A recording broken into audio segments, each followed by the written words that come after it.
Hi, I'm Leila Cohen, the producer of Remembering the Future with Herb Green, and you are listening to U.S. Modernist Radio. Mama don't allow no architecture around here. Mama don't allow no architecture around here. Oh, I don't care what Mama don't allow, gonna draw mine modern anyhow. Mama don't allow no architecture around here. Welcome to U.S. Modernist Radio, where we talk and laugh with people who enjoy, own, create, dream about, preserve, love, and hate modernist architecture, the most exciting and controversial buildings in the world. I'm Tom Guild. Nowhere in the world celebrates modernism better than Palm Springs, California. Every February, they have Modernism Week. It's an architecture and design festival, and it's grown so much in recent years that the week actually lasts 11 days. U.S. Modernist Radio is on the scene interviewing nearly all of Modernism Week's keynote speakers and other special guests. We do all of this at the U.S. Modernist compound poolside at the Hotel Skylark. If you're into mid-century modern, Modernism Week is a joyous festival of plentiful martinis, shopping, benefit events, and much more. One of the best things about going to Modernism Week in Palm Springs is how much you can learn. Every day there are talks, presentations, and panel discussions on modernism, old and new, all over the world, past and present. Today's show is called Places Part 2, where we learn about the spectacular modern architecture of the United Arab Emirates, the iconic Isokon building in London, the famous Elvis Honeymoon House in Palm Springs, which Elvis merely rented for a while, and preserving modernism in Rancho Mirage, a town just down the road from Palm Springs. You'll hear from Dana Al-Marashi, TK Harvey, Magnus, England, Leila DayBelge, Simcha Schtull, Melissa Riche and Dan Allen. This year, one of the exhibits I saw during Modernism Week focused on American framing. Not the things you put paintings in, but the framing of structures themselves. It's an exhibit that was introduced a few years ago at the Venice Biennale, and that explores how this almost ubiquitous construction technique evolved over time. The display had a nice woodsy smell, and there were lots of scale models of various framing forms, and all these tiny unpainted wooden frames with no walls or roofs made me ask the museum guy if anyone made any jokes about popsicle sticks. He just looked at me and said, all the time. And now the guy whose blazer collection can only be viewed with special protective glasses, here's your host, Mr. Modernism, George Smart. Thank you, Tom. Yes, in Palm Springs, you can buy men's blazers that you really can't find anywhere else. These are not the type of sartorial garments you would wear to your southern Saturday afternoon football game. These are full of color and pattern. And there are two great stores in downtown Palm Springs you can get these, and they're right next to each other. One is Mr. Turk, which is part of the Trina Turk fashion empire, and next door, the Will Style store. So you can go down there and just see some really incredibly well-crafted, beautiful-looking men's blazers that you'll want to take out on the road and wear to your next cocktail party. It's a lot of fun. In fact, all of downtown is really just a blast. On Thursday nights, every week during the season, which is roughly Thanksgiving through April, they have a flea market, food court kind of thing with art, different things for sale, different kind of foods. It goes on from about 6 to 8 o'clock. They close the street of North Palm Canyon right in front of the Hyatt, and you can walk around with hundreds of people. All the stores stay open late, the galleries, the restaurants, the gift shops. It's a really fabulous, fun place to visit in the evening. If you are into mid-century modernism, Modernism Week is really the Super Bowl. It's the Olympics of all the architecture that we love.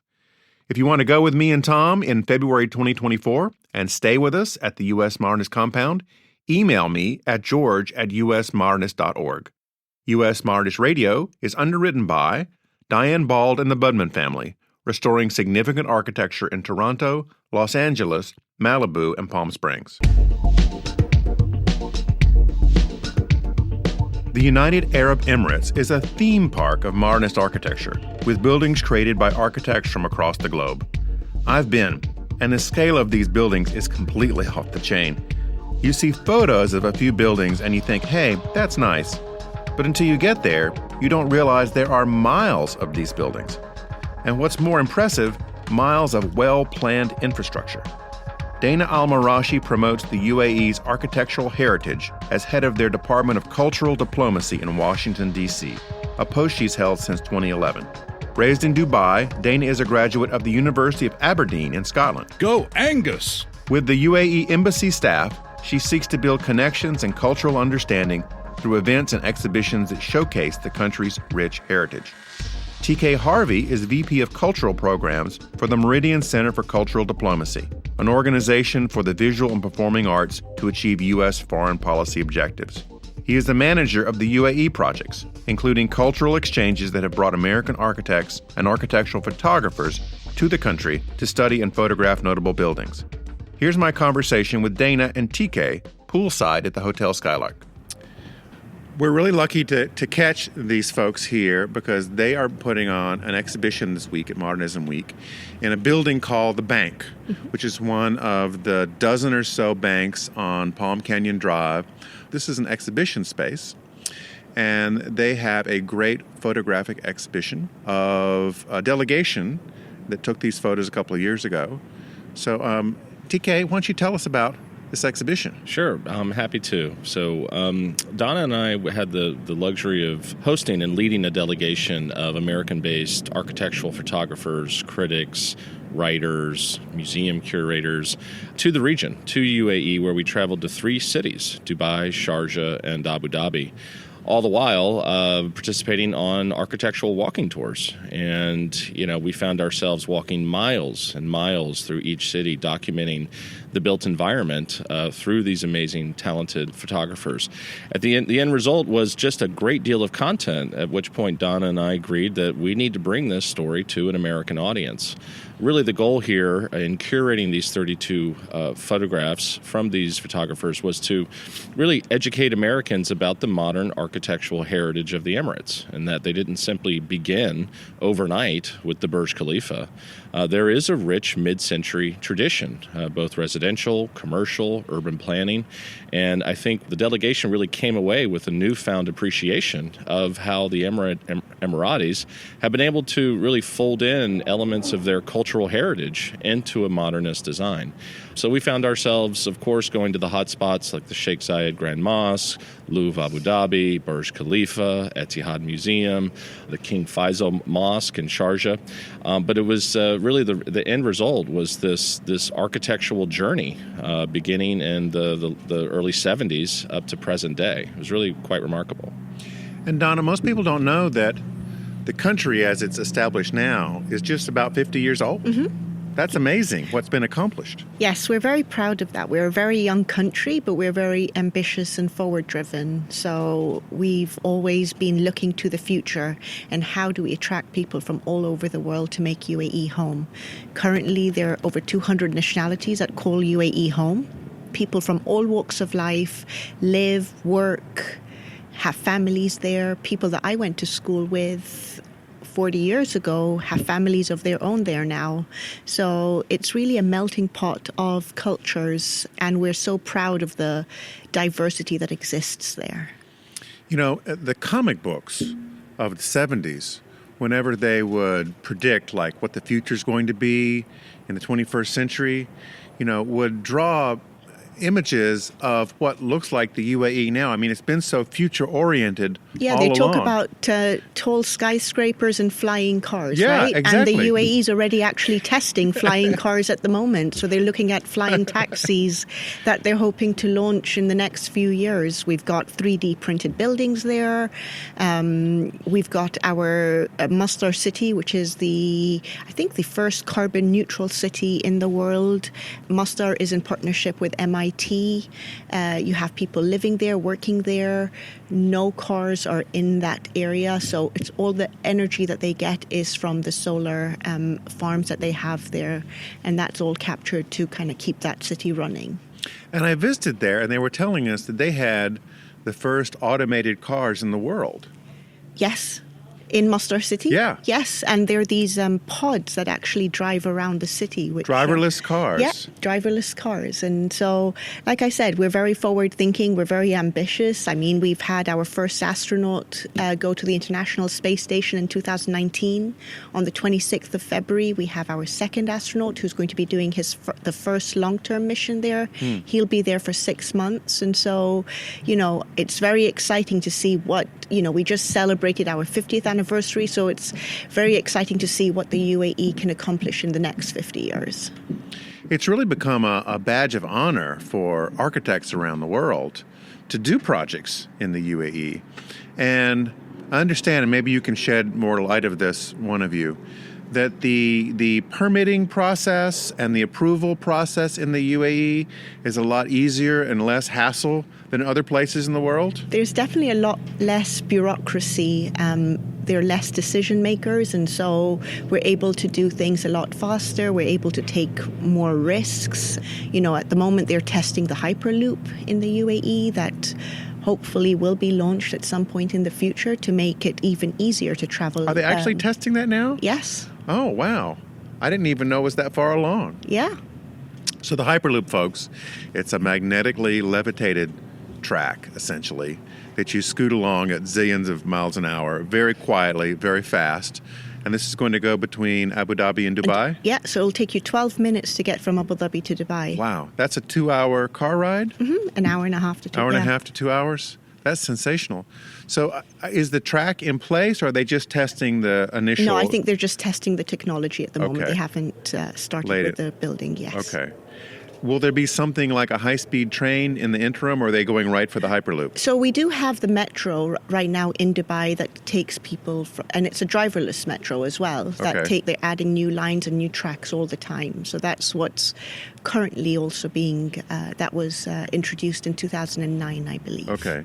But does that go all the way to Abu Dhabi? No. Okay. They are looking at Ittihad Rail, though. That will be a rail that goes all across the Emirates. Yeah. When you go to Masdar City, you think, well, this is a little city. Well, it is, but it's really like a research campus. Mm-hmm. People live and work there. It's all about designing the future. It's an incredible amount of work on sustainable development, right, TK? Yeah, that's right. And it's just outside the major city center of Abu Dhabi, and fully sustainable. And we had the privilege of going there and actually riding in one of those cars, driverless cars. And it kind of takes you around. I'd say the city is maybe 6 square blocks at this point, but probably expanded quite a bit since I've been there. Yes. It's huge. Yeah, and like you said, a great deal of innovation and research, and the partnership with MIT. I mean, they're really treating this as a pilot program for the world to adapt. They've done an amazing job at urban planning, and one thing that you don't see in photography or even listening to this podcast is just the how warm the people are, and how hospitable. I mean, hospitality is at the core of their identity, really. So it is a very open society. I get a lot of questions from my family and friends. I've traveled there maybe 4 or 5 times, and always leave with a sense of feeling like it is a home. It could be a home for just about anybody. To Donna's point, folks there from all over the world have come to the UAE, and I think, Donna, you said only 10% of the population are actually Emirati. So that's a great deal of expatriates living and calling the UAE home. So, despite what you might see and, with the fancy cars and the buildings, it really does have a core of hospitality and a real human touch to the country, which is quite refreshing. I was really amazed at the cost structure of going there, because the prices for most hotels in Dubai, for instance, very, very reasonable to stay. And you're really trying to encourage more tourists to come to the country. I think we're always looking not just to attract more tourists, but also attract more people to think of making the UAE home. They're looking at ways of making it easier to get a visa. So after the pandemic, there was a lot of working from home. And so they introduced a visa that was specifically targeted to people now that are working from home, that, rather than staying in whichever country they were, that they would actually consider moving to the UAE and calling UAE home. So we're always looking for new innovative ways of how do we attract more people to come to the UAE. In terms of our geographic location, we're ideally situated to be able to travel to all parts of the world. We have a world-class airport, 2 world-class airlines. So whoever is listening, please do visit the UAE. Well, you got Lindsay Lohan, right? She's one of your residents now? She's made the UAE home Is for that the right? past She few lives years. there now? Yeah, Wow. she's been living there for a number of years now. Yeah, I mean, countless celebrities have come in and out to perform. I mean, another element that most people may not know is that the UAE have put such an emphasis on their cultural landscape, their museum infrastructure. They've really created a space for artists to really thrive in the UAE, and it's become, a viable career path for many designers, for many architects, for many artists. And that, to me, has been sort of the most fun to learn about as we go every time we go to this one area in Dubai called Al-Sirkal Avenue, which is a gallery district just outside the city center, and really remarkable. You could basically tour maybe 100 galleries in just one day, and it's all walkable with cafes and galleries and performing arts. Really, really, really, really fun. Well, Donna, for architecture fans that want to travel to the UAE, I wanted to ask you about two buildings in particular. Mm-hmm. Tell our listeners about the Museum of the Future. So the Museum of the Future was opened on the 22nd of February 2022, and ever since it opened, it has been completely fully booked and sold out every day since. The ruler of Dubai coined it the most beautiful building in the world when opening it up, and it's an homage or a vision of what the UAE's hopes for the future, whether it's in healthcare, whether it's future innovations and technology.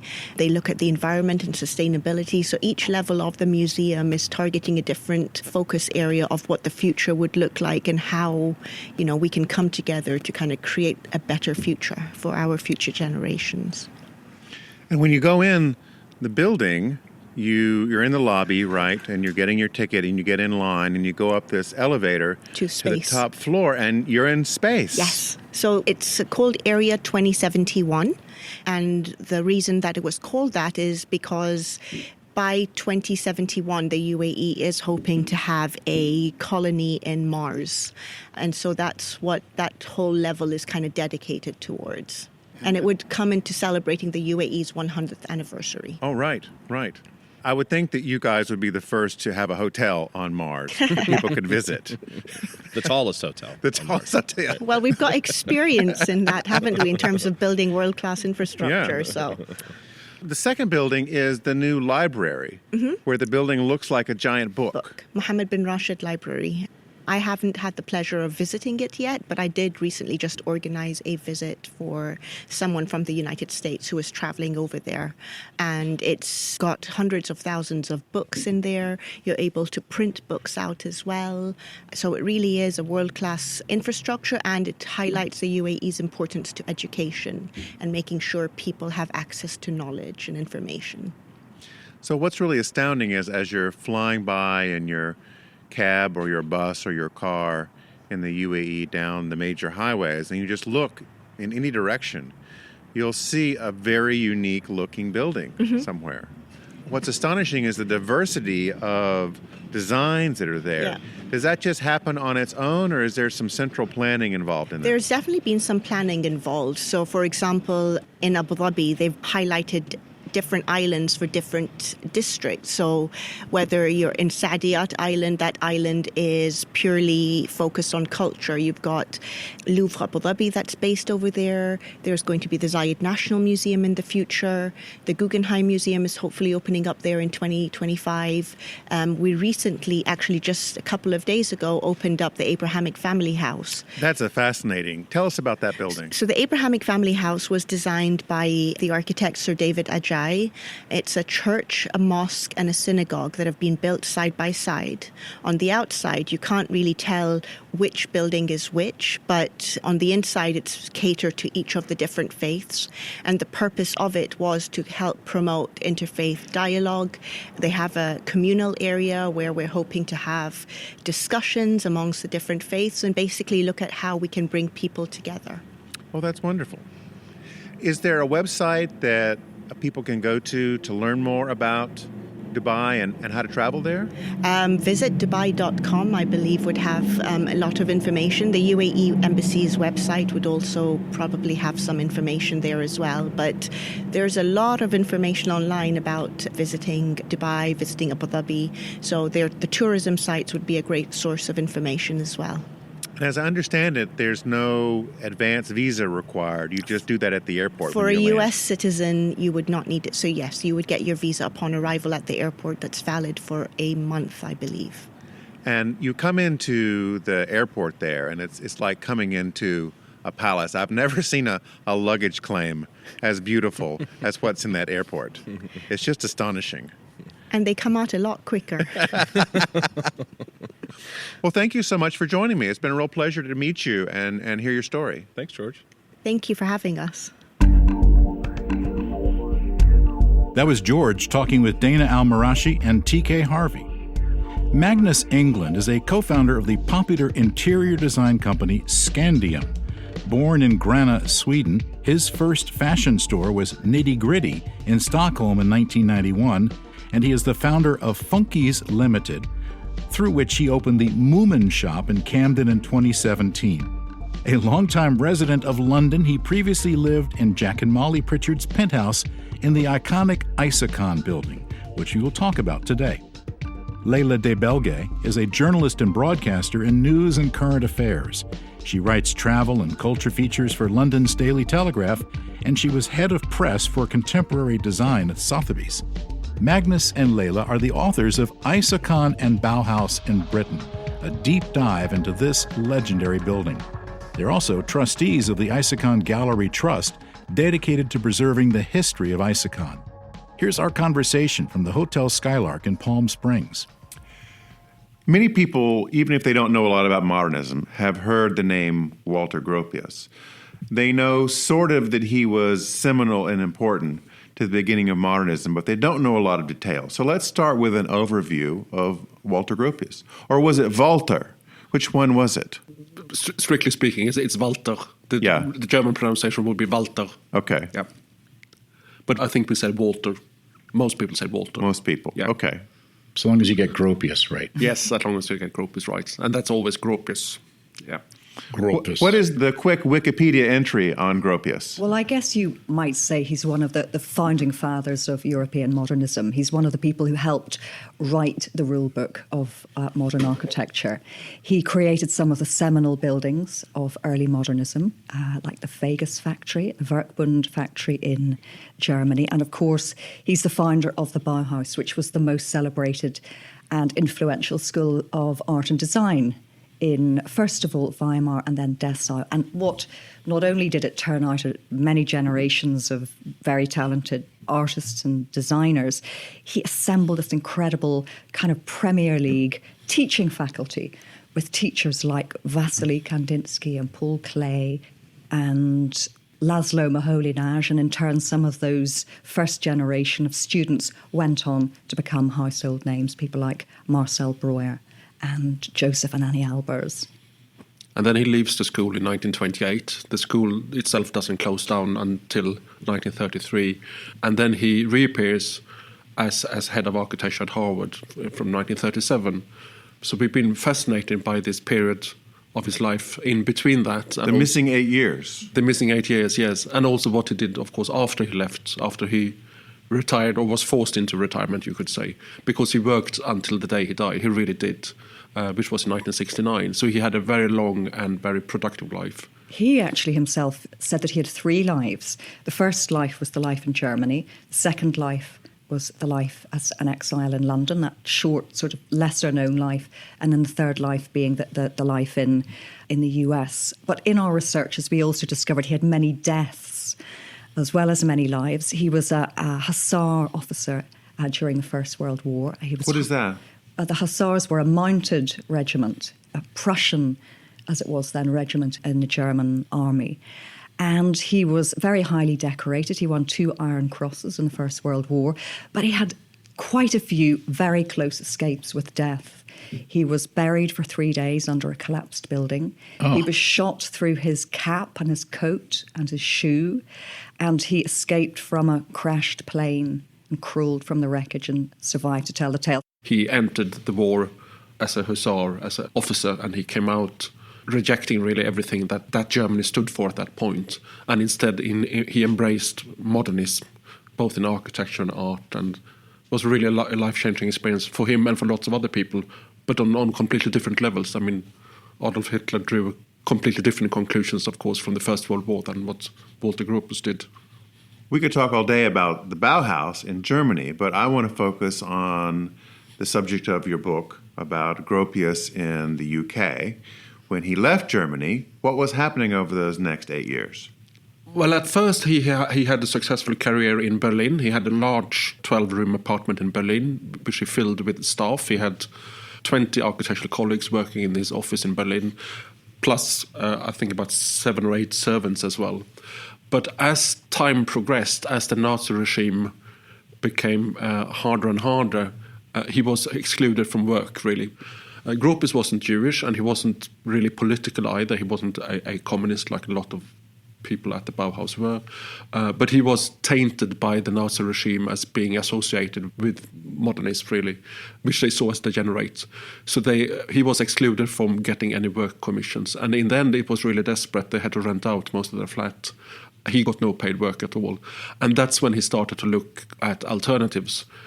And in the spring of 1934, he went to London. Yes, he was invited to come and talk to the Royal Institute of British Architects in London. You have to remember that in 1934, Britain, England, is really far behind the rest of Europe when it comes to modernism. They're very slow to get on board with modernism. It's very traditional.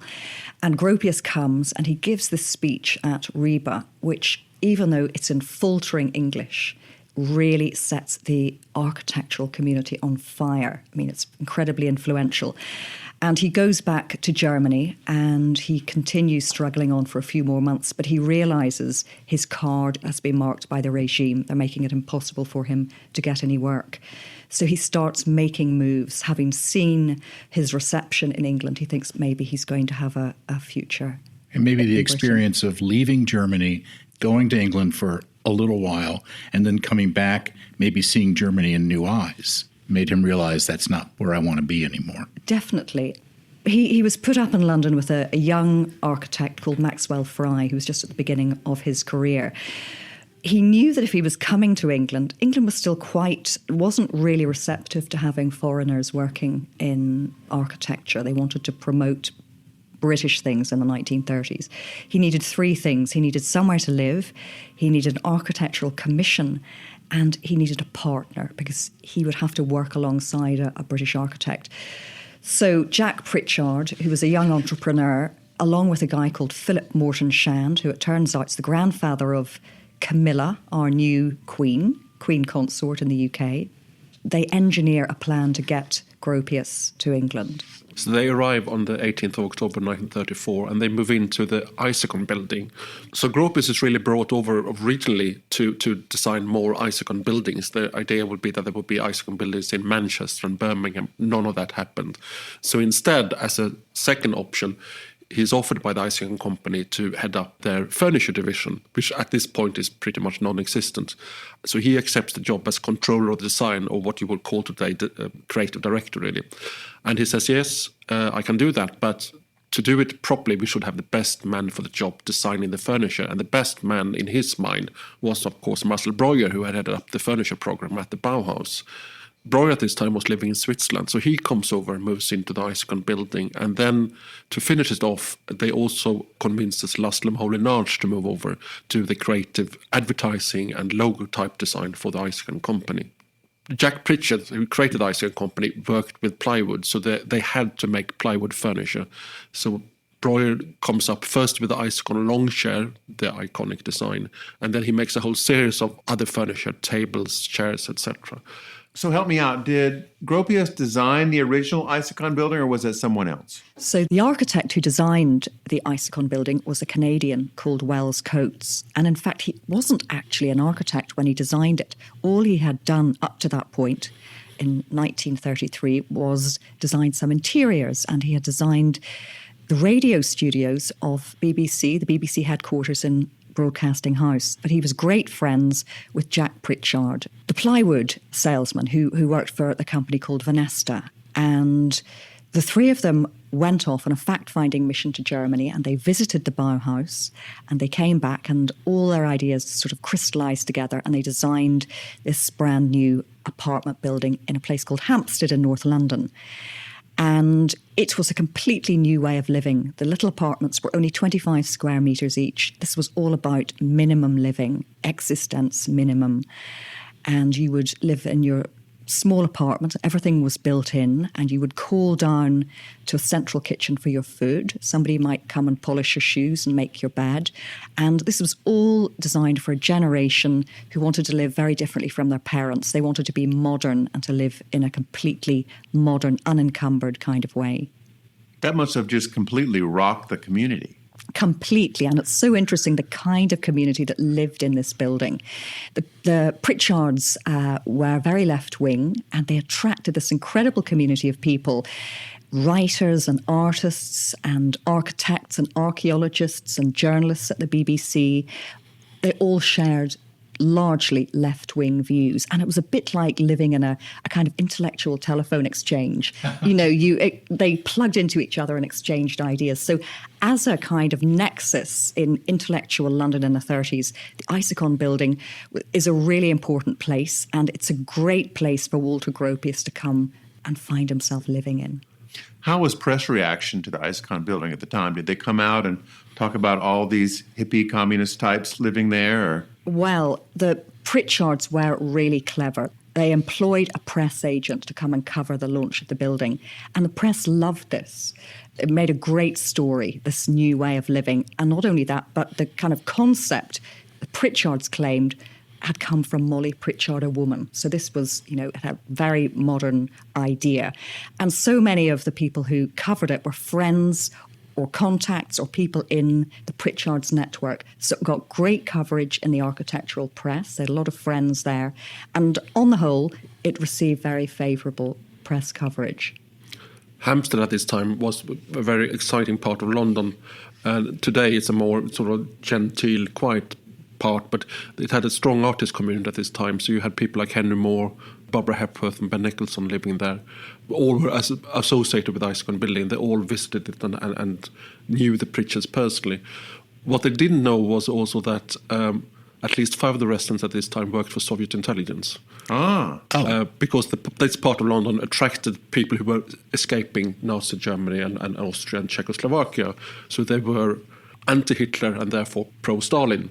And they were spies or spy recruiters. So the person, for example, who recruited Klaus Fuchs, the man who gave away the atomic bomb secrets from the Manhattan Project, was a woman called Sonia Kuczynski, or Red Sonia. And she lived... Oh, that's Red Sonia. Okay. Yes. And she lived briefly in the building together with her brother, Jürgen Kuczynski. And there was another man called Arnold Deutsch, who was one of the first residents. He was the one who recruited Kim Philby and the rest of the Cambridge 5 spy ring. Wow. Which is the most damaging spy Kim network. Philby, yes. This really is an exchange. Absolutely. So in all, there are suspected to be around 32 possible residents of the Isokon building, and also in the streets round and about who have these connections to the world of Soviet espionage. So it all makes for a very heady mix of personalities. And I can imagine the parties. Did we have any American spies over there? Or, I guess it was... Well, they did have the American ambassador as a visitor. He obviously wasn't aware. I mean, no one was aware of this at the time. They didn't go around advertising themselves as spies. The Pritchards were not really communist Stalinists. They were more sort of left-wing socialists, really. There is a quote from Jack when he describes a friend as the only member of the British Communist Party with a sense of humour. I think he found the communists a bit too much. Yeah. But they were certainly verified. This has really come out just in the last 10, 15 years, really, when the government archives have been started to be opened up. So that in the MI5 files, it turns out that they kept tabs on all these people at and around the Isokon building. So on the one hand, you have the Soviet spies, and on the other hand, you have the queen of crime living in the building, and that was Agatha Christie, because she moved into the building in 1941 along with her husband. who was a famous archaeologist called Max Mallowan. And they lived together in one of these little minimum apartments because their big house had been bombed in the Blitz. And he was posted to Egypt during the war. So Agatha Christie lived in one of these apartments. She had a job working in a dispensary in University College Hospital during the day. And at night she came home and she worked around the clock. Sometimes she worked at 2 novels at the same time. And her output was just incredible during this period. She lived there for 6 years. She wrote The Mousetrap. She converted some of her novels into stage plays. She wrote the novel in which she kills Hercule Poirot. So you could actually say Hercule Poirot died in the Isokon building. Yes. She's probably, I guess, as far as most people are concerned, the most famous resident. And one of the things that made Isokon building so popular was something that had to do with Breuer, which was the Isobar, which was a bar and restaurant on the ground floor. When the building had opened in 1934, it wasn't there. They had a service where people could order up food to their flats, but people didn't want to do that. They wanted to socialize. So they asked Breuer to convert the back of the building into a bar and restaurant. And as a joke, they called it The Isobar. The Isobar. We should explain, by the way, that Isokon comes from isometric construction. Like Okay. And the Isobar is a measurement of barometric pressure. Yeah. And the joke was that if you're feeling low, you can raise the pressure at the Isobar. So they even had a barograph on the wall. A marketing plan right away. Right. Yeah. And then, as a stroke of genius, they employed Philip Harben. And Philip Harben was a man who originally wanted to be an actor, but his other great love in life was food. And he was the chef and the manager of the Isobar, and he was really interested. He introduced exotic menus and themed dinners in the Isobar, and he was a great people person. He managed to really create an amazing atmosphere in the Isobar so that people came from all over London. You didn't just have to be a resident. Anyone who was in the world of art or architecture or journalism or literature, or, as I even mentioned, the American ambassador left his very grand ambassadorial residence and came up to Hampstead and had a dinner in the Isobar because it was the place to be. Was this during the war? It was during the war. Wow. And then after the war, Philip Harben became the first BBC TV celebrity chef. So he's the original British TV celebrity chef. And oddly, he was also the British food ambassador to America, whatever that means. Oh my God, I can't think of a less desirable job. No, we can't think about that either. And he was also the catering manager for the Festival of Britain in 1951, which is a really other important... That was a big deal. Oh, and he also had another job cooking on Winston Churchill's private plane briefly during the war. So he's a very colourful character, fascinating. So food and talking and drinking. He also introduced a great wine list and beers to the Isobar. It's all a really great sort of social scene taking place in this building. Somebody need to make a movie. Yeah. Did the Isokon go into a down period after this? Yeah, very much so. I mean, first of all, it was almost destroyed during the war because this part of London, even though it's sort of semi-suburban, was actually quite heavily bombed. We found the bomb maps and it's red dots all over the place. So they painted it dark brown to avoid the attention of the Luftwaffe, and it didn't get a direct hit, but it had the windows blown out. So painting it dark brown was enough to fool the bomb sites? I think they could have used it as a navigation mark because everything around here, we should explain, is red brick Victorian villas, which makes it such a contrast in the area where it is. Okay. Like looking at it on Google Earth, you could figure out where it was. Yeah. Right. Mm-hmm. And after the war, it didn't look that great. And it was actually... There was a newspaper poll of the ugliest building in Britain, and Isokon came number 2 after Warehouse in South London. And news of this filtered back to Walter Gropius, who was then head of architecture school at Harvard, who got so angry that he wrote to the editor of the magazine and told him off and saying, "You don't understand the significance of this fantastic building."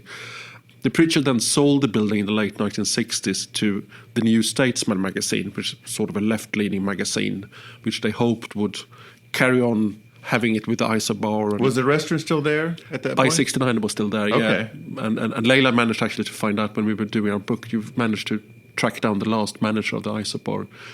They were still doing sort of exhibitions together with the Soviet embassy and things like that into the 1960s. Yeah.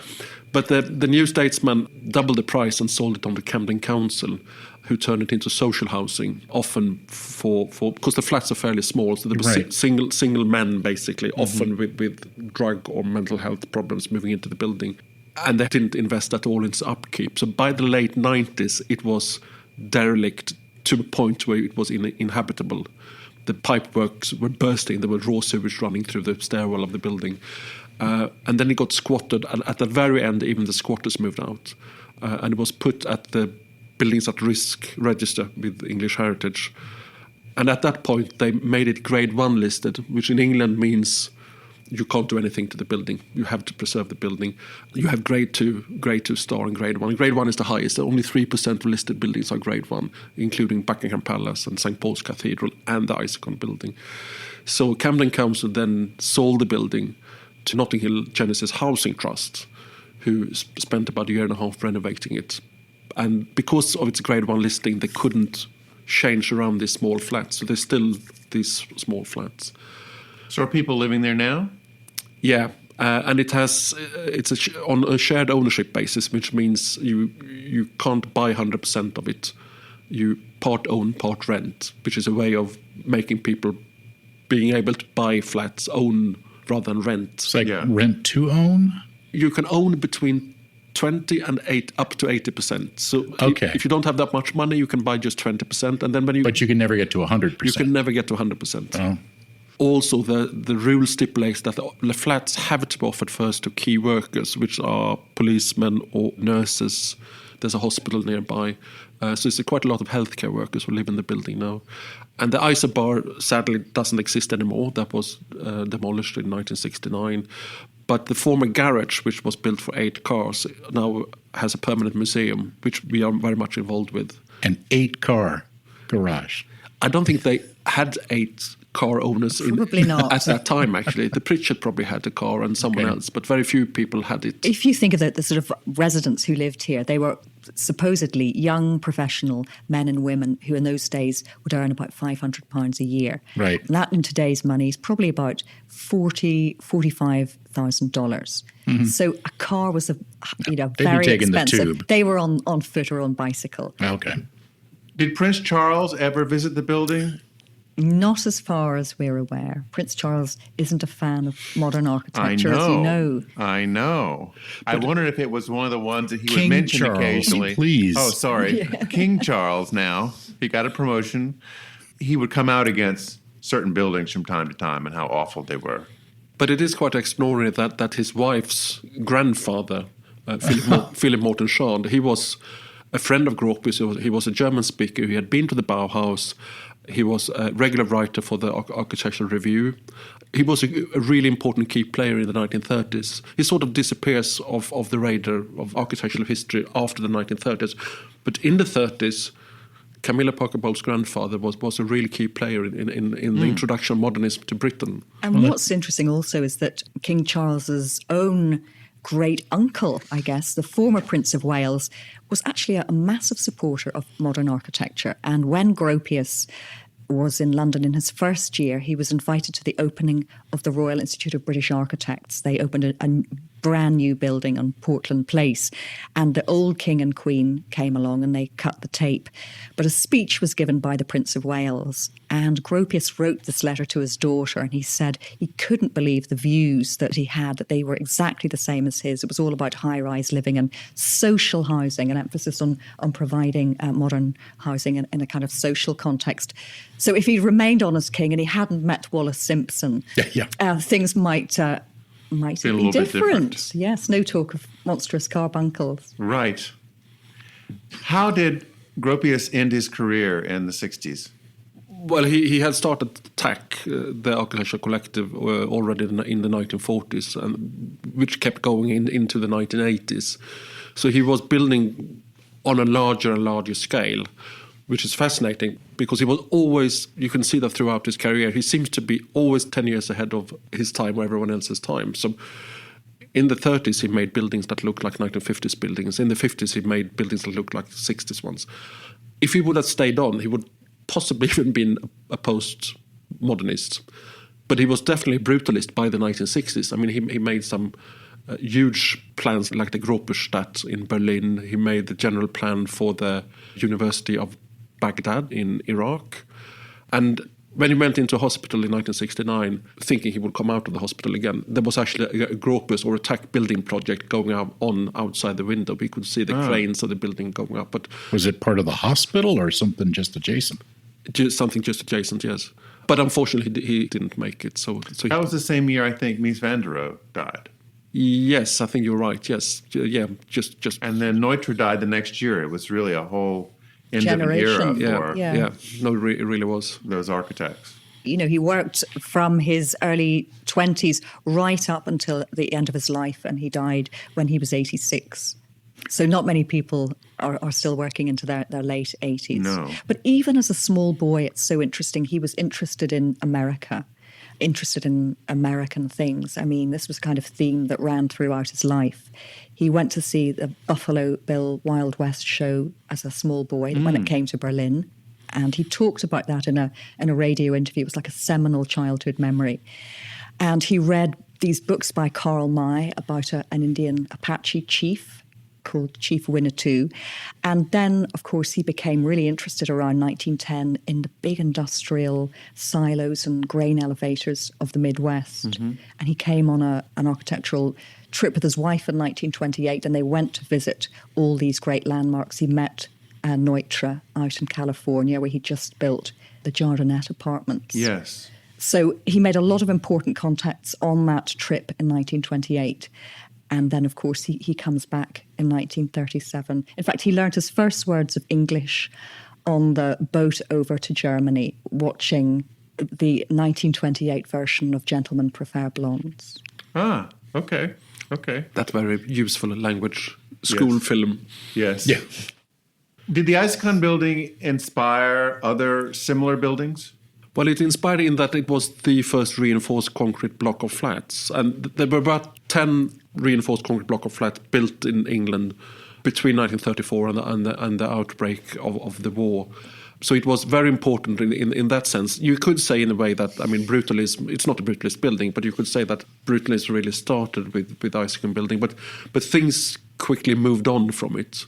I think by the 50s they would probably have regarded it as a dated type of building. But Gropius himself, of course, left some buildings in England as well, which is not that much known, even in England.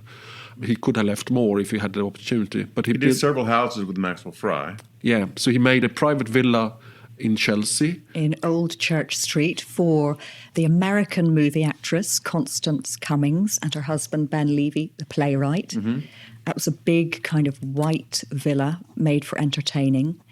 And then he also designed a completely different house made of wood for a young couple called the Donaldsons. He would go on to become a member of Parliament and she would become a biographer. And it was a really modest kind of house. But interestingly, it was made of wood and it had some motifs that you see again when Gropius comes and builds his own house in Lincoln, Massachusetts. And then his largest building in Britain was Impington Village College outside Cambridge, which is now a grade-listed building, which we have visited several times. And when you see it, it doesn't look like a 1930s building. It looks like a 1950s school building, really. So he did that with Maxwell Fry just before he was leaving. So it was completed in 1939, just at the time of the outbreak of the war. And he had already been gone then for 2 years. But you can see motifs of what he used in that school building, like a fan-shaped auditorium, for example, that he used again and again later on in his career. The book is Isokon and the Bauhaus in Britain. Thank you so much for joining us. It was a pleasure. Thank you. Thank you. That was our conversation on London's Isokon building with Magnus England and Leila DayBelge. Simcha Schtull started her career as the co-founder of a multimedia company in Israel. She made a big switch to couples and relationship counseling to contribute to alleviating human suffering and distress. Then she became the founding creative director of Studio 111, a documentary production company with a new film, Back to the House of Tomorrow, a retake on the Elvis Honeymoon Hideaway. Screened at Modernism Week, the movie focuses on the Bill Kreisel designed property that Elvis never owned. Despite the well-established fact that Elvis was just a short-term renter, the house is still quite famous and a central part of Palm Springs history. Here is George's conversation with Simcha Schtull on the Elvis Honeymoon House. Simcha, tell me about how you get a couple to agree on decisions for a house when they have different styles. Let's start with that, because you're a relationship counselor. So let's apply it to architecture. It could be anything, but let's just pretend it's planning a house. What are some good tips for couples that are working on this together? That's really a good question. Actually, one of the areas of fighting that comes up between couples is house design, and my approach is to teach them how to speak with one another, how to listen to one another. Sometimes in that good communication, it might take 5 to 10 years before they actually choose a painting and the wall stays empty until they can agree on something that they can both live with. Yeah.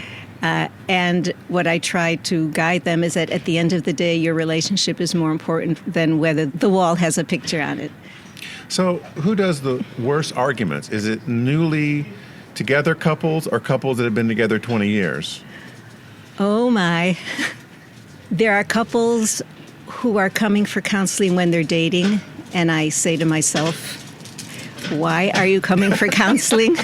This is not working during the dating stage. Yeah. But there are different issues that arise throughout the lifetime of a couple that bring up new issues. I can see a couple when they're in premarital counseling, they'll come back 6 years later when there's small children involved and they're feeling kind of like they're losing one another. Overwhelmed, yeah. Overwhelmed, losing one another, not feeling like a couple. One of them is retirement, because a couple has found a sort of way to be with one another, living their own lives, coming together for limited amounts of time, sharing that, and all of a sudden they're thrown together. All the time. All the time, and it's a very big crisis. And you will see couples coming in serious crisis in their 60s and 70s and surprised like we were doing so well and what's going on now. I mean, I think it happened a lot in COVID too, to couples, to younger couples, but it's sort of the same dynamic. Like we had our space, we had our separateness. Where am I in this picture? I've lost myself. There's no room for me. I hear from a lot of wives whose husbands retire that they come home and it's fine for like a month or so, and then they just want to kick them out again. Yeah. Yeah, like the status quo has been upset. Yeah. And there has to be a new kind of understanding created. And it's not like you figure it all out when you're 25, 30 and think, okay, we're great. Yeah. No, all kinds of things happen along the way. And if you can work it on your own, that's great. But even though I'm not here to push couples therapy, it's helpful if you're open to learn and to listen. So what's one good technique that couples can use? What's some sort of basic 101 communication tool? When your partner is unhappy and wants to tell you something, change your mindset from defensiveness and trying to justify your position, even if you behave from a totally goodwill place, because generally we don't function, most of us, from that place of wanting to hurt. And because we weren't meaning to hurt, we think we didn't hurt. And therefore we say, I didn't mean that, I didn't say that, or that's not what I meant, you're misinterpreting, but your partner's hurt. So I would say that a good approach is to close your mouth and also turn off the gears in your head which move so quickly into what is my rebuttal going to be to what my partner's saying. What's my next line? What's my next line? Gonna be? Shut it off. Move into what we call reflective listening, meaning instead of thinking what you're going to say next, listen to what your partner's saying and repeat it back to them. I know that sounds corny and can be very stilted, but you could do it in your own way.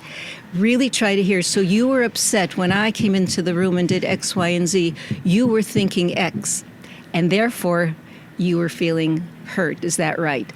The more you do that and the more you stay in that curious mode, the more your partner starts to feel understood. And heard, And right? heard, yes, absolutely, and heard. And there's a lot more chance that you'll get to a place of understanding rather than to further escalation and conflagration. Did I say that right? Conflagration, yes. Conflagration, thank you. How did you make the transition from therapy into documentary filmmaking? I didn't actually make a sharp transition. I still have my practice. I am winding it down significantly.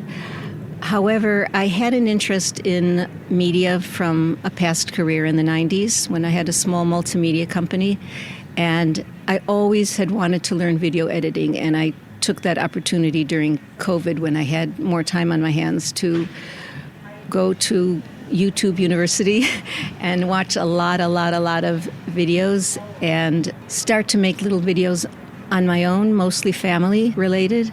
So nobody saw them but my family, but it was a way to practice. And then my husband, Dan Bridge, who is one of the renovators of the Alexander residence, also known as the House of Tomorrow, also known as the Elvis Presley Honeymoon House. He was one of the renovators of the house, and I thought, okay, here's my chance to start actually making a real documentary. And Modernism Week was excited and open to it and welcoming. So over the past 2 years, I started using some of my skills from the past with help from people who knew the technology of today where I didn't. There's large gaps in my own, obviously, experience and knowledge of documentary filmmaking. So with the help mostly of an editor, just did it. Just did it. Just did it, yeah, and it was thrilling. Tell me the origin story of the house with the Alexanders. Bob Alexander was a developer, one of the biggest developers of Palm Springs. The company, the Alexander Construction Company, was started by his father, George, who moved here in the mid-50s from Los Angeles, and he took on his son, Bob, as his partner. They moved to Palm Springs, and they started to develop the city, and over the course of 7 years, built something like 1,200 tract homes, which were quite, let's say, elegant in their mid-century modern aesthetic. Bob Alexander worked with architects, which a lot of developers hadn't always done. They would kind of design it themselves. So most of the homes, known today as Alexander homes, were built with the design of talented modernist architects, such as Wexler, Harrison, I believe, Dubois, and above all, William Kreisel. Kreisel designed most of these homes, and they had a beautiful partnership that worked really well. Bob wanted to build a home for himself and his family, and his wife and his daughter, and he commissioned William Kreisel, his partner in essence, to build him something different and something special. So while all the tract homes were square and pretty basic, for himself, he had Kreisel design something quite unusual, extraordinary, futuristic, very, very far cry from the other Everything Alexander else. homes. Yes, correct. And you can go online and Google House of Tomorrow, Palm Springs, and see photos of this house. The Alexanders were really glamorous in their time. The Alexanders were very glamorous. They were beautiful physically. They lived in a beautiful home. They had parties with all sorts of celebrities. They were very active in social life. Nothing happened on this Palm Springs social scene that they weren't involved in some way. They were huge philanthropically. President of this, president of that, active in raising money for the hospital, for Braille Society, for the Business Association. So they were a beautiful, well-known, much-loved socialite sort of couple. And what added to their glamour was an article that appeared in Look magazine in 1962. It was an edition about California and the future-looking... The lifestyle of California. Right. And I remember they were all sort of spread out on their sofas, all expertly dressed. The whole edition of the magazine was dedicated to the new lifestyle of life in California.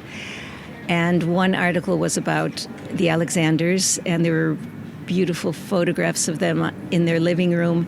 They had a 64-foot sofa, which is still in the new renovated house with new upholstery, but it's still there. So they were featured sitting on that sofa. There were photos of a party in the backyard. There were photos of Helene in the round bathtub. So it was a real statement of glamour. And when you think about it, you don't see a lot of articles about developers. No. And how did Elvis get into the equation? Now that's the question of the day. The Alexanders tragically were killed in 1965. Bob and Helene, who were in their late 30s, and Bob's parents, they were all killed in a plane crash in November of 1965, leaving the daughter, Jill, who was 13 at the time, an orphan. The house also became an orphan. The family, the uncles, had to decide what to do with this big, beautiful house. And for a period, it was rented out. And around the year, I believe it was 67, the uncle or the great-uncle was friendly with Colonel Parker, whom we all know from the movie Elvis now. Presley's manager? Yep. His manager. And Colonel Parker was wanting to rent a house for Elvis, who was apparently getting a little too wild over there in Vegas and wanted him to have a place to unwind. So he rented the house for him. Elvis didn't spend all that much time in this house. There are a lot of myths around this. And was it actually a honeymoon house or? No, it was just a house that was rented for him. Okay. He got married. He was supposed to get married in the house or honeymoon there, and the paparazzi came and the local gossip columnist let word out, and they had escaped through the back door. And the night of their honeymoon, they escaped and went back to Las Vegas to escape the hordes of people.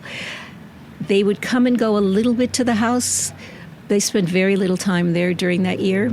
So your question is a good one. How then did it become so famous as the Elvis Honeymoon House? The documentary that we screened on February 20th at Modernism Week actually focuses on this story. How did this house become so associated with Elvis if Elvis only stayed there for a handful of days or weeks? After the rental ended, the family decided to sell the house, and it was sold in 1970. It was empty, stood empty for a while, and then it was sold, and it went through a handful of owners. When it was bought by a speculator from Boston, he owned it for 30 years, never lived in it, but knew that he had something valuable in his hands, and he monetized it by making the house into pretty much what we call an Elvis museum. He had corporate events at the pool. He had concerts with Elvis impersonators. He ran tours through the house and sometimes had somebody dressed up as Priscilla. He rented out the house as a honeymoon weekend house to new couples who could then say, I slept in Elvis's bed. Right. There were objects strewn throughout the house which were claimed to be Elvis's objects, but it's quite questionable given what some of those guitars looked like. Most of it was not real Elvis memorabilia. So it was a big marketing push by this owner over 30 years. Oh, yes. And there were lawsuits. There were lawsuits from the neighbors who didn't want this kind of traffic. And there were several lawsuits and backs and forths and changes of ordinances. And is this what is legitimate in terms of celebrity parties? The parties apparently continued until the house was sold in 2020. So essentially, an illegal museum was being run in this house for 30 years. Nobody was living in the house and maintaining the house as a living, breathing entity. Yeah. The documentary is Back to the House of Tomorrow. Thank you so much for talking with me. It was my pleasure. That was George with filmmaker Simcha Schtull. Architecture researcher Melissa Riche is the founder of Preservation Mirage, an organization dedicated to the preservation of modernism in Rancho Mirage, a city not far from Palm Springs. A former music publicist and real estate agent, Melissa is the author of Mod Mirage, the mid-century architecture of Rancho Mirage, and a PR consultant for clients in design and architecture. She lives with her husband Jim Riche in a Bill Kreisel-designed mid-century modern community in Rancho Mirage. Dan Allen lives in the Thunderbird North community in Rancho Mirage and also serves on the board of directors of Preservation Mirage. And now we go poolside at the Hotel Skylark to George's conversation with Melissa Riche and Dan Allen. Melissa, let's start with you. You're one of the founders of Preservation Mirage. That's right. From my sins. It all started Actually, it started probably about 7 years ago. So we started as a very small group, informal get-togethers about once every couple of months of homeowners in Rancho Mirage who wanted to talk about owning mid-century houses, about getting rid of their pink bathrooms or not, as the case may be. And after we'd been doing that for a few months, or actually maybe about a year, we meet in different homes every time as well, so that kind of added to the attraction. And after we'd been doing that for a year, we realized that actually one of the things that was really the most important was advocating to the city of Rancho Mirage about preservation, because we all communally felt that not enough was being done to educate the community and to educate the city about preservation. And it was going to be our job to do that. So that's why we became a non-profit in 2017. So we've been going 5 years as a non-profit. I'm trying to remember now, when did your book come out? That was August 2018. Okay. So we launched it during fall preview during Modernism Week. And so that was 4.5 years ago now, but it's still very successful. Oh, yes. It's a beautiful overview of Rancho Mirage and its history. Yes, and it kicked things off. It helped the city of Rancho Mirage understand what it had in its backyard, and it helped people appreciate it. And also, in a sense, COVID has been a friend to preservation. Dan, who's here with us today, moved out here full-time during COVID and lives in a mid-century home at Thunderbird North, which is a historic community that Cody master planned. During COVID and just before COVID, we were having more and more people moving out to Rancho Mirage and asking their realtor, where can we buy a historic home in Rancho Mirage? So the book and the organization together have done a lot to help encourage people to look for historic homes in Rancho Mirage and preserve them, most importantly. And so that's added to people's values, and it's added to the interest, and it's added to our outreach, because we now do a lot of outreach with the real estate community as well. Now, Dan, Rancho Mirage was a little different in character than Palm Springs because as it was developed, it was really developed more around golf courses and country clubs, right? That's right. And funny enough, when my husband and I were looking for a place out in the desert, we immediately thought we had to be in Palm Springs. We needed to have that zip code. It was important to us. And when we said we were moving here, we had to say Palm Springs. So our realtor, after showing us house after house in Palm Springs, said, let's just take a drive down 111 into Rancho Mirage. And I complained the entire drive down. I was like, this is too far from Palm Springs and everything that is in Palm Springs that I knew we'd want to be doing. So we get to Thunderbird North and walk through the door and immediately knew this is the house where we'd settle. Yeah. So special. Do violins play or anything? Violins played, yes. Fireworks, if you will. And funny enough, my husband wasn't with me, and he was on. Who were you complaining to? Oh, the realtor. Okay. The realtor, who is wonderful, but I complained to him the entire time. He's still a really good friend. And so my husband wasn't with us, and he asked me to do a FaceTime walkthrough through the house. But I was so enamored and so excited that basically told the realtor, we're going to do this, put an offer together, walked out, started to drive back to Palm Springs, called my husband and said, we found our house. And he said, cool, send me the video. I said, I didn't take a video. So I had to run back to the house. We took a video. Now he's complaining. Yeah, then he was complaining. But anyway. Yeah, so not big golfers, not big tennis players, but now avid preservationists because of Melissa's work, the book, and just the beauty and history that is in Rancho Mirage that's just so special.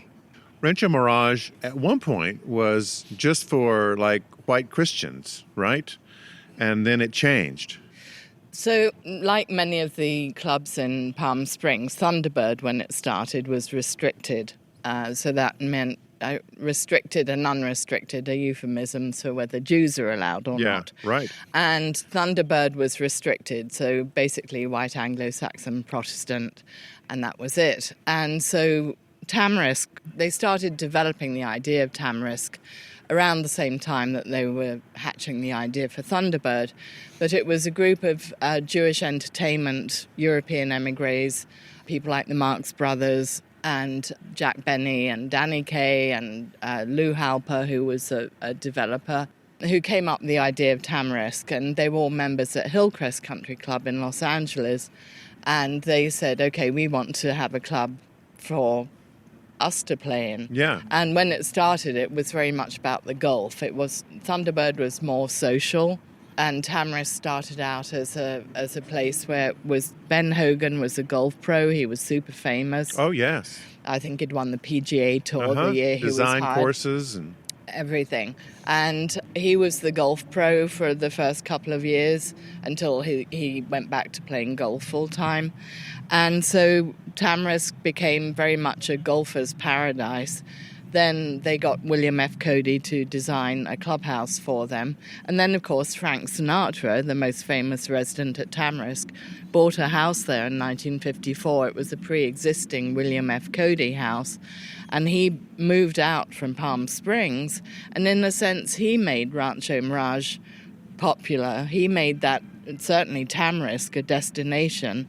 And it became a destination for people like Sammy Davis Jr., who wouldn't have been able to play at Thunderbird. Right. And when Eisenhower came out in 1954, by then the clubhouse was finished, obviously. He was able to play at Tamarisk too, and he played, I think, more at Tamarisk than he did at Thunderbird. But those two communities, obviously, are no longer restricted, thank heavens. We don't live in those times anymore. But the Tamarisk neighborhood are so full of really unique, unusual homes, and that was what prompted me to write the book, and it's where we have our home, and that's why Preservation Mirage exists today, is probably just because I was taking the dog for a walk one day and looked at all these amazing homes. What's the story? That's how these things get started. Now, the two of you spoke at Modernism Week about the houses that have been lost in Rancho Mirage. I assume one of these is the infamous Maslon house? Correct. It's hard Tell us that story. Well, it's hard to talk about what's been lost in Rancho Mirage without talking about the Maslon house. So it was on Tamarisk Country Club. The Maslons were very successful. He was a very successful Minneapolis lawyer, and he and his wife were huge art collectors, and they knew that they wanted to create a really beautiful, stunning house. So they chose the father of modernism, Neutra, Richard Neutra, to design one of the most spectacular, sublime, modernist desert homes you will ever see. And I'm sure most people who love modernism are familiar with Neutra and probably familiar with the Maslon house. So they lived there happily for many, many years. The home was filled with all their artworks. There were sculptures lining the golf course, lining the fairways. Everyone loved that house and admired it, loved the Maslons. Fast forward 40 years, because that's how long the house was standing. It was built in the early 60s. Fast forward 40 years, Luella Maslon passed away, and her family put the house on the market. And somebody came along and said, okay, the house was in really original condition. Somebody said, okay, I'll keep it the way it is. And the next day they went, after they purchased the house, went into the city of Rancho Mirage, got a hold of a demolition permit, and the house was demolished about 24 hours later.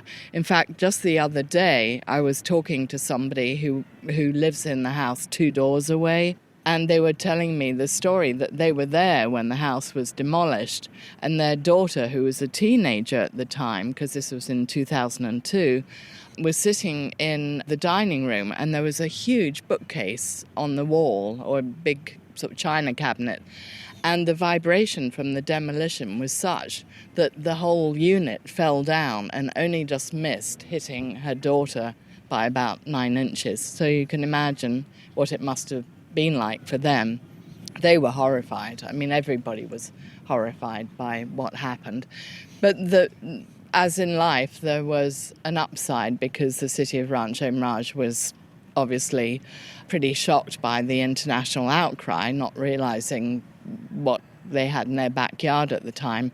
And it spurred them on to do a historic survey. And one of the things that we're now trying to do, because that survey is 20 years old, is get the city of Rancho Mirage to update the survey, because there's still a lot of gaps in it. Wasn't part of the story of Mazlan that in the early days when they were acquiring the house, these particular owners kept telling everybody they were going to save it?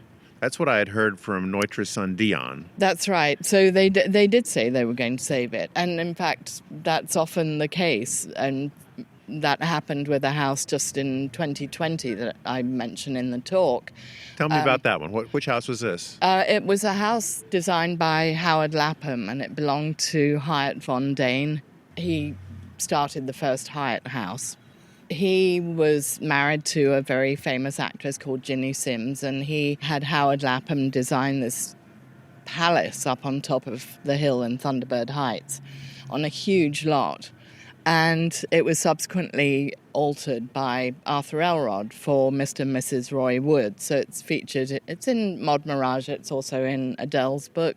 Mm-hmm. And the owners came along and said, oh yes, we're going to preserve it. And then they changed their mind. Oh. Is there much movement to have preservation easements in Rancho Mirage to be able to legally protect these houses forever?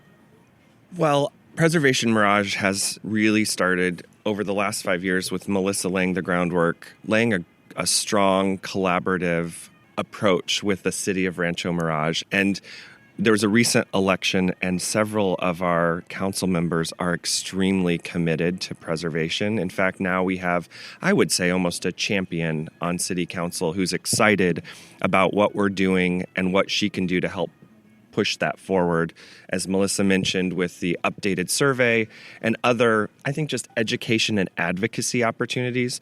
They have the Historic Preservation Commission that puts together the plaques that gives each home, once they are able to get the necessary documentation about the architecture or the cultural relevance of the house, they can get designation as a historic home. While that doesn't do exactly what a historic preservation easement would do and keep it in perpetuity, it at least slows the process down. If someone were to come in and say, I wanted to demolish one of these preserved homes, it would require a public hearing, and I think that would be the opportunity for people like us and our group to get in and talk to and educate the owners on what they have and the historic significance of it before they bring the bulldozers. Right. I mean, I don't know how it is in this particular jurisdiction, but preservation easements, which are like homeowners associations for one house, a lot of people are now starting to discover these, even though they've been around forever. I actually read a story on your newsletter about that just last week, I think. Didn't you talk about the preservation easement? We have a workshop coming up, yes. I think it sounds like a fantastic idea. I'm certainly going to stay tuned for that, because I think that if there's a fallback, as Dan was saying, we think one of the goals in any city in the United States for a preservation group like ours is to make sure that the city is on board, right, to make sure that you're working together. I think that's really, really important, and we've worked really hard in the last few years to make that happen, and we are in a much better place than we were 5 years ago. So that would be my first step, is always get your city on board, no matter what you're trying to do.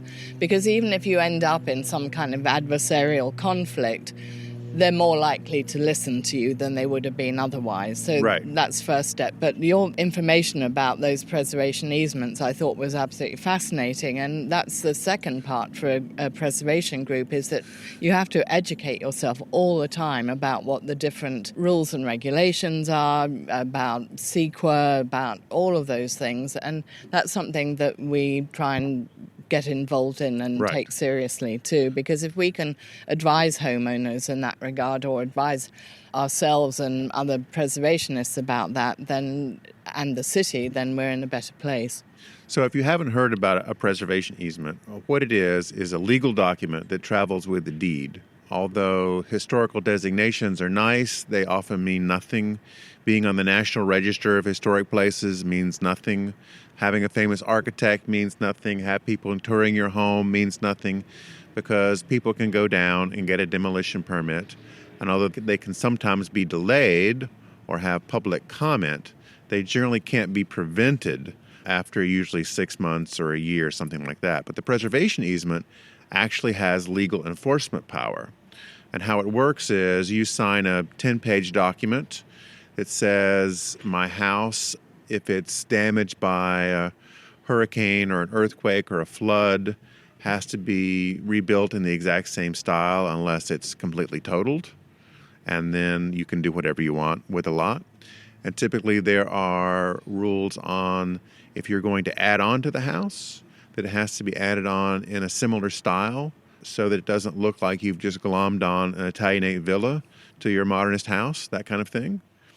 And those two general categories of restrictions are very easily written up.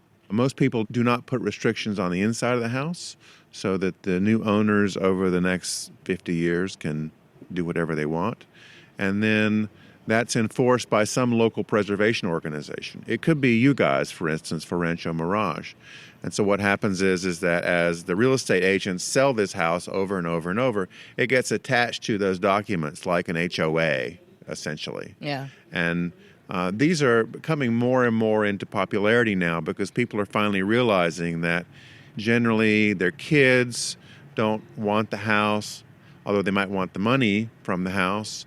They don't have somebody in line to buy it often right away. And if it languishes long enough, somebody will come along and destroy it. Right.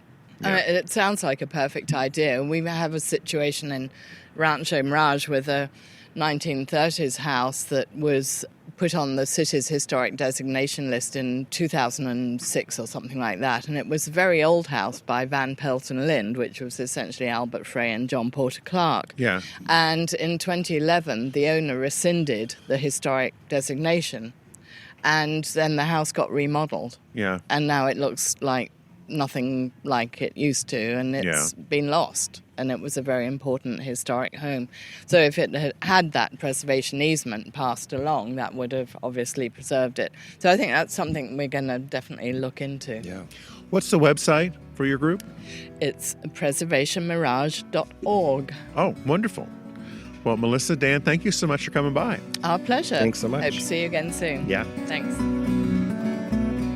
Thanks for listening. U.S. Modernist Radio is underwritten by Diane Bald and the Budman family, restoring significant architecture in Toronto, Los Angeles, Malibu, and Palm Springs. Want to go with us to Modernism Week in 2024 and stay with us at the U.S. Modernist compound? Email me, george@usmodernist.org. Okay, Tom, take us out.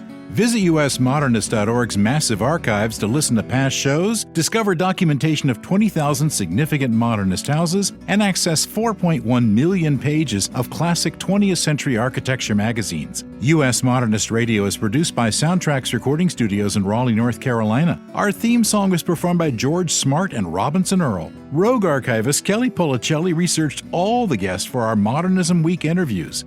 U.S. Modernist Radio is a production of Modernist Archive Incorporated, a nonprofit educational archive for the documentation, preservation, and promotion of modernist residential design. I'm Tom Guild. George and I'll be back in 2 weeks with another Sittin' by the Pool edition of U.S. Modernist Radio.